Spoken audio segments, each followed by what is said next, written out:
Bismillahirrahmanirrahim. Assalamualaikum warahmatullahi wabarakatuh. Di sini kami dari kelompok 9 yang mana beranggotakan 2 orang, yaitu saya sendiri Nur Aulianida dengan Nur Hafisah. Jadi di sini kami akan mempresentasikan makalah kami yang berjudul Beriman kepada Hari Akhir. Di sini saya bertugas sebagai presenter pertama. Jadi mungkin kalian pernah belajar tentang hari akhir. Yaumul akhir atau hari akhir secara bahasa berarti kehancuran atau kebangkitan. Sedangkan menurut istilah, hari akhir adalah hari kehancuran alam semesta beserta isinya. Kemudian manusia akan dibangkitkan dari alam kuburnya untuk dimintai pertanggungjawaban atas semua amal perbuatannya selama ia hidup di dunia. Jadi, beriman kepada hari akhir merupakan rukun kelima dari beberapa rukun iman, benar? Yang artinya yaitu meyakini dengan pasti kebenaran setiap hal yang diberitakan oleh Allah Subhanahu wa taala dalam kitab sucinya dan setiap hal yang diberitakan oleh Rasulnya Shallallahu alaihi wasallam, mulai dari apa yang akan terjadi sesudah mati, fitnah kubur, azab dan nikmat kubur, dan apa yang terjadi sesudah itu. Sampai sini kalian paham? Selanjutnya yaitu tentang macam-macam hari kiamat. Kiamat sugro atau kecil, yaitu kerusakan atau kematian yang dialami oleh sebagian kecil umat manusia yang ada di dunia. Adapun contohnya seperti kematian, bencana alam, kecelakaan, sakit, dan lain-lain sebagainya. Jadi contohnya seperti banjir, gunung meletus, kebakaran, itu termasuk golongan dari kiamat kecil atau kiamat sugro. Selanjutnya, tipe kiamat yang kedua, kiamat kubro atau besar, yaitu kematian dan kehancuran seluruh alam raya tanpa terkecuali. Setelah kejadian ini, maka kehidupan di dunia akan digantikan oleh alam yang baru atau bisa kita sebut dengan sebutan alam akhirat. Alam akhirat ini merupakan alam terakhir, sesudahnya tidak ada alam yang lain, dalam artian kita kekal berada di dalam sana, seperti itu. Selanjutnya, di PowerPoint kalian dapat melihat nama-nama lain hari akhir. Di sana ada 20 nama-nama lain hari akhir.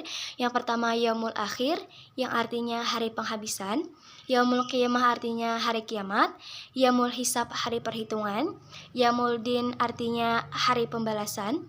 Yaumul Wa'id artinya hari terlaksananya ancaman. Yaumul Taghabun, hari di mana ditampakkannya kesalahan-kesalahan. Yaumul Khulud, hari kekekalan. Yaumul Fasl, hari keputusan. Yaumul Jami', yaitu hari berkumpul. Dan Yaumul Haq, hari yang pasti terjadi. Selanjutnya ada 10 lagi. Yaumul Asr, yaitu hari yang sulit. Yaumul Tanat, yaitu hari panggil memanggil. Yaumul Tolak itu artinya hari pertemuan. Yaumul Khuruj, yaitu hari di mana keluar atau dibangkitkannya dari kubur. Yaumus Sa'ah artinya hari yang menentukan. Yaumul Hasrah artinya hari penyesalan. Yaumul Qari'ah artinya hari peristiwa besar. Dan seterusnya Yaumul Fadl, hari kemenangan. Yaumul Ba'ats artinya hari kebangkitan. Dan Yaumul Buka artinya hari tangisan. Jadi banyak sekali yang kita ketahui tentang nama-nama lain hari akhir. Selanjutnya tentang peristiwa-peristiwa yang terjadi pada hari akhir. Sebelum hari akhir terjadi, timbul asap atau dukhan yang terjadi selama 40 hari, yang mana asap tersebut atau kabut tebal tersebut akan mematikan seluruh umat muslim. Yang tersisa hanyalah orang-orang kafir. Selanjutnya yaitu ada peristiwa nafkhotan, artinya peniupan 2 kali sangkakala oleh malaikat Israfil, yang mana tiupan pertama semua makhluk akan dimatikan oleh Allah Subhanahu wa taala. Dan pada tiupan kedua, orang-orang tersebut dibangkitkan lagi oleh Allah Subhanahu wa taala dengan selisih waktu 40. Nah, 40 di sini tidak tentu hari, bulan atau tahun, seperti itu. Selanjutnya Ba'ats, yang artinya kebangkitan, yaitu hari di mana dibangkitkannya manusia dari alam kuburnya untuk mempertanggungjawabkan amal perbuatannya selama hidup di dunia, seperti itu. Selanjutnya ada Hasyar, yaitu hari dikumpulkannya manusia di padang mahsyar untuk diadili. Semua manusia pada saat itu sangat payah karena matahari didekatkan kepada manusia 1 jengkal di atas kepalanya dan dibanjiri keringat. Namun Allah akan memberikan pertolongan kepada 7 golongan seperti itu. Selanjutnya ada syafaat utma, yaitu pertolongan oleh Nabi Muhammad SAW, yaitu syafaat untuk menyelamatkan orang yang ahli surga agar segera dimasukkan ke tempat penuh kelezatan dan diringankan dosanya. Selanjutnya ada hisab, yaitu perhitungan amal baik dan buruk pada saat hidup di dunia. Semua bibir terkunci dan hanya anggota tubuh yang akan menjadi saksi. Selanjutnya mizan, yaitu pertimbangan atau penimbangan amal dosa dan amal baik kita seperti itu. Selanjutnya ada ita'ul kutub, yaitu pemberian buku catatan amal manusia. Di situ kita ditentukan apakah kita menerima buku catatan itu dari tangan kanan atau tangan kiri seperti itu. Selanjutnya ada haud atau telaga, yaitu setiap nabi memiliki telaganya sendiri untuk memberi minum umatnya. Hanya ahli surga saja yang diberi izin untuk meminum air telaga tersebut. Selanjutnya ada yang terakhir, Shirathul Mustaqim, yaitu jembatan yang membentang di atas neraka. Permukaan titiannya itu sangat tipis dan lebih tipis dari rambut seperti itu. Untuk melewati jembatan ini sesuai dengan amal kita. Ada yang melewati secepat kilat, angin, terbang, berlari seperti itu. Jadi saat kita menyeberangi jembatan Shirathul Mustaqim ini tergantung amal perbuatan kita selama hidup di dunia seperti itu. So next is surga dan neraka.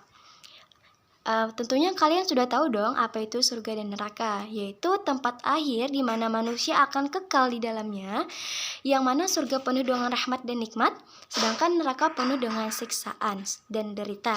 Selanjutnya, tanda-tanda kiamat sudah dekat. Tanda-tanda kiamat ini kebanyakan tanda-tanda kiamat kubro, yang berarti kan sebentar lagi akan terjadi kiamat, yaitu yang pertama, terbitnya matahari dari arah barat dan terbenamnya dari arah timur. Hal ini terjadi karena perubahan besar dalam susunan alam semesta. Selanjutnya, keluarnya suatu binatang yang sangat aneh, di mana binatang tersebut dapat berbicara layaknya manusia dan menunjukkan kepada manusia bahwasannya kiamat sudah sangat dekat. Selanjutnya datang Imam Mahdi atau Al-Mahdi. Beliau tersebut termasuk keturunan Rasulullah SAW. Oleh karena itu, beliau serupa benar akhlak dan budi pekertinya dengan Rasulullah SAW. Tanda selanjutnya yakni munculnya Dajjal.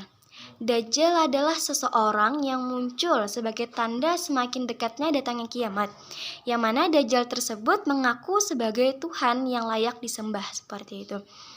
Dajjal ini bermata buta sebelah dan dia ini memiliki kekuasaan yang sangat besar seperti itu.